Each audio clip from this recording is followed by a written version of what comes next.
മണ്ണും മഴയും കാട്ടാറുമൊക്കെ ചേർന്നുള്ള കൊട്ടിയൂരും പരിസരവും ഉണരുന്നത് മഴക്കാലത്താണ്. കാടിന്റെ വന്യതയിലും കാട്ടാറിന്റെ രൗദ്രതയിലും 28 ദിവസം നീണ്ടു നിൽക്കുന്ന കൊട്ടിയൂർ ഉത്സവം കണ്ണൂരുകാരുടെ മാത്രമല്ല, ഏതൊരു ശൈവവിശ്വാസിയുടെയും ഭക്തിയെ ഊട്ടിയുറപ്പിക്കുന്നതാണ്. ആചാരങ്ങളിലും അനുഷ്ഠാനങ്ങളിലും കേരളത്തിലെ മറ്റു ക്ഷേത്രങ്ങളിൽ നിന്നും തികച്ചും വ്യത്യസ്തമായ കൊട്ടിയൂരിൽ നെയ്യാട്ടത്തിൽ തുടങ്ങി തൃക്കലശാട്ടിൽ അവസാനിക്കുന്ന ഉത്സവം വൈശാഖ മഹോത്സവം എന്ന പേരിലാണ് അറിയപ്പെടുന്നത്. പുരാണങ്ങളോളം തന്നെ പഴക്കമുള്ളതാണ് കൊട്ടിയൂരിന്റെ ചരിത്രവും. ഇതന്വേഷിച്ചു പോയാൽ എത്തി നിൽക്കുന്നതോ ദക്ഷന്റെ യാഗഭൂമിയിലും. ഒരിക്കൽ ദക്ഷന്റെ യാഗഭൂമിയായിരുന്നു അത്രേ കൊട്ടിയൂർ. തന്റെ സമ്മതപ്രകാരമല്ലാതെ പരമശിവനെ വിവാഹം ചെയ്ത പുത്രിയായ സതിയെയും ശിവനെയും അപമാനിക്കുക എന്ന ഉദ്ദേശത്തിൽ സതിയുടെ പിതാവായ ദക്ഷൻ ഒരു യാഗം നടത്തി.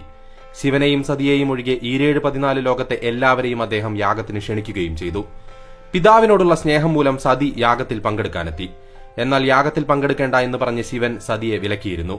അവിടെ ചെന്നാൽ സതിയെ അപമാനിക്കുമെന്നും പോകാനുള്ള തീരുമാനത്തിൽ മാറ്റമില്ലെങ്കിൽ അപമാനിക്കപ്പെട്ടു വന്നാൽ തിരിച്ച് കൈലാസത്തിൽ പ്രവേശിക്കരുതെന്നും ശിവൻ മുന്നറിയിപ്പ് നൽകിയിരുന്നു. ശിവന്റെ വാക്കുകളെ അവഗണിച്ച് പുറപ്പെട്ട സതീദേവി യാഗത്തിനെത്തി. എന്നാൽ പിതാവായ ദക്ഷൻ ഉൾപ്പെടെ ആരും സതീദേവിയെ പരിഗണിച്ചില്ലെന്ന് മാത്രമല്ല, അപമാനിക്കുകയും ചെയ്തു. എന്നാൽ അതൊന്നും കാര്യമാക്കാതെ സതി അവിടെയിരുന്നു. യാഗത്തിൽ ഹവിർഭാഗം തന്റെ ഭർത്താവായ പരമേശ്വരന് വെക്കാത്തത് ദേവി ചോദ്യം ചെയ്തു. ഇതിനെയും അവർ പരിഹസിക്കുകയാണുണ്ടായത്. യാഗത്തിനിടെ ശിവനെ അപമാനിക്കുന്നത് സഹിക്കവയ്യാതെ സതീദേവി അപമാനഭാരം മൂലം യാഗാഗ്നിയിൽ ജീവനൊടുക്കി. ഇതറിഞ്ഞ് കൈലാസത്തിലിരുന്ന ശിവൻ കോപിഷ്ഠനായി. കോപത്തിന്റെ ആധിക്യം മൂലം തന്റെ ജട പറിച്ച് നിലത്തടിച്ചു. ഇതിൽ നിന്നും ഉഗ്രരൂപിയായ വീരഭദ്രൻ ജനിച്ചു. ശിവന്റെ ജടയിൽ നിന്നും രൂപം കൊണ്ട വീരഭദ്രൻ യാഗഭൂമിയിലെത്തി. അവിടെ ആക്രമണം അഴിച്ചുവിട്ട വീരഭദ്രൻ യാഗശാലയിൽ ഉണ്ടായിരുന്നവരെ ആക്രമിക്കുകയും അവിടെ മുഴുവനായി തകർക്കുകയും ചെയ്തു. കൂടാതെ ശിവന്റെ ഇഷ്ടം നിറവേറ്റാനായി വീരഭദ്രൻ ദക്ഷന്റെ ശിരസ് അറുത്തെടുക്കുകയും ചെയ്തു. പിന്നീട് ശിവൻ താണ്ഡവ നൃത്തമാടിയ സമയത്ത് ദക്ഷന്റെ തല ചിന്നിച്ചിതറി പോകുകയും ചെയ്തു എന്നാണ് വിശ്വാസം. ബ്രഹ്മാവിന്റെ പുത്രനായ ദക്ഷനെ പുനർജീവിപ്പിക്കുവാൻ വിഷ്ണുവും ബ്രഹ്മാവും ഇന്ദ്രനും ഉൾപ്പെടെയുള്ള ദേവീദേവഗണങ്ങൾ ശിവന്റെ അടുത്തെത്തി. അവരുടെ അഭ്യർത്ഥന മാനിച്ച ശിവൻ ശാന്തമായി ദക്ഷനെ പുനർജീവിപ്പിച്ചു. തല ചിന്നിച്ചിതറിപ്പോയിരുന്നതിനാൽ ആടിന്റെ തല ചേർത്ത് വെച്ചാണ് ജീവൻ നൽകിയത്. പിന്നീട് യാഗം മുടങ്ങിയ ഭൂമിയിൽ ഒരു ശിവലിംഗം സ്വയംഭൂവായി ഉയർന്നു വന്നു. ശിവന്റെ സാന്നിധ്യമായി കണ്ട് അതിനെയാണ് ഇവിടെ ആരാധിക്കുന്നത്. ഇതുതന്നെയാണ് വൈശാഖ മഹോത്സവത്തിന് പിന്നിലുള്ള ഐതിഹ്യവും. യാഗം മുടങ്ങിയതിനെ തുടർന്ന് എല്ലാവരാലും ഉപേക്ഷിക്കപ്പെട്ട ഒരു ഇടമായി കൊട്ടിയൂർ മാറി. കാലങ്ങൾ പോയപ്പോൾ ഇവിടം ഒരു കൊടുങ്കാടായി മാറുകയും ചെയ്തു. അതിനുശേഷം കുറിച്യ വിഭാഗത്തിൽപ്പെട്ട ആളുകളുടെ വാസസ്ഥലമായി ഇത് മാറി. ഒരിക്കൽ അമ്പിന് മൂർച്ച കൂട്ടാനായി ഇവിടെ എത്തിയ കുറിച്യ യുവാവ് അവിടെ കണ്ട കല്ലിൽ അമ്പുരച്ചപ്പോൾ കല്ലിൽ നിന്നും രക്തം വന്നു എന്നാണ് വിശ്വാസം. ഇത് ശിവസാന്നിധ്യമാണെന്ന് മനസ്സിലാക്കിയ അവിടെയുള്ള പടിഞ്ഞീറ്റ നമ്പൂതിരി കൂവയിലയിൽ കലശമാടിയെന്നാണ് പറയുന്നത്. പിന്നീട് വൈശാഖ മഹോത്സവം ആരംഭിച്ചതും എല്ലാത്തിനും അതിന്റേതായ ചിട്ടകൾ ഉണ്ടാക്കി ക്രമീകരിച്ചതും ശങ്കരാചാര്യരാണെന്നാണ് മറ്റൊരു വിശ്വാസം. വയനാട് ജില്ലയോട് ചേർന്ന് കിടക്കുന്ന കൊട്ടിയൂരിൽ അക്കരെ കൊട്ടിയൂർ എന്നും ഇക്കരെ കൊട്ടിയൂർ എന്നും പറഞ്ഞ് 2 ക്ഷേത്രങ്ങളാണുള്ളത്. വളപ്പട്ടണം പുഴയുടെ കൈവഴിയായ ബാവലിപ്പുഴ ഈ 2 ക്ഷേത്രങ്ങളെയും ചുറ്റിയാണ് ഒഴുകുന്നത്. ബാവലിപ്പുഴ കൊട്ടിയൂരിനെ 2ആയി മുറിക്കുന്നു എന്നും പറയാം.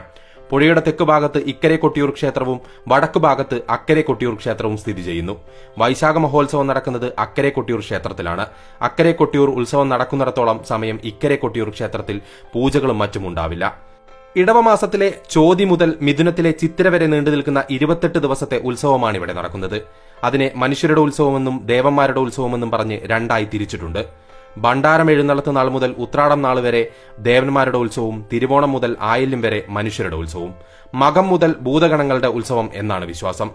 വിചിത്രമായ പല ആചാരങ്ങളും പിന്തുടരുന്ന കൊട്ടിയൂരിലെ ഉത്സവ സമയത്തെ പൂജകൾക്കൊരു പ്രത്യേകതയുണ്ട്. അതൊരിക്കലും പൂർത്തിയാകാറില്ല. 28 ദിവസം നീണ്ടു നിൽക്കുന്ന വൈശാഖ മഹോത്സവം അവസാനിക്കുമ്പോഴേക്കും പൂജകൾ മുഴുവനായും തീരാൻ പാടില്ല എന്നാണ് പറയുന്നത്. അങ്ങനെ ഓരോ കൊല്ലവും ബാക്കിയായ പൂജകളിൽ നിന്നാണ് തുടർന്നുള്ള വർഷങ്ങളിലെ ഉത്സവം ആരംഭിക്കുന്നത്. ഇന്ത്യയുടെ വിവിധ ഭാഗങ്ങളിൽ നിന്നായി ലക്ഷക്കണക്കിന് ഭക്തർ വൈശാഖ മഹോത്സവത്തിന്റെ കാലത്ത് ഇവിടെ എത്താറുണ്ട്. മലയാളികളെ കൂടാതെ തമിഴ്നാട്, കർണാടക, ആന്ധ്രാപ്രദേശ് തുടങ്ങിയ സംസ്ഥാനങ്ങളിൽ നിന്നും ഭക്തർ ഇവിടെ എത്തുന്നു. കേരളത്തിൽ ശബരിമല കഴിഞ്ഞാൽ ഉത്സവകാലത്ത് ഏറ്റവും അധികം ഭക്തരെത്തുന്ന ക്ഷേത്രം കൂടിയാണ് കൊട്ടിയൂർ. മഴക്കാലത്താണ് എല്ലായ്പ്പോഴും കൊട്ടിയൂർ വൈശാഖ മഹോത്സവം നടക്കുന്നത്. ഇതല്ല എങ്കിൽ ഉത്സവമായാൽ മഴ എത്തിയിരിക്കുമെന്നാണ് പറയുന്നത്. പ്രദക്ഷിണ വഴിയിൽ ജലമൊഴുകിയിരിക്കണമെന്ന ആചാരപരമായ നിബന്ധനയുള്ള ഏക ക്ഷേത്രവും ഇതുമാത്രമാണ്.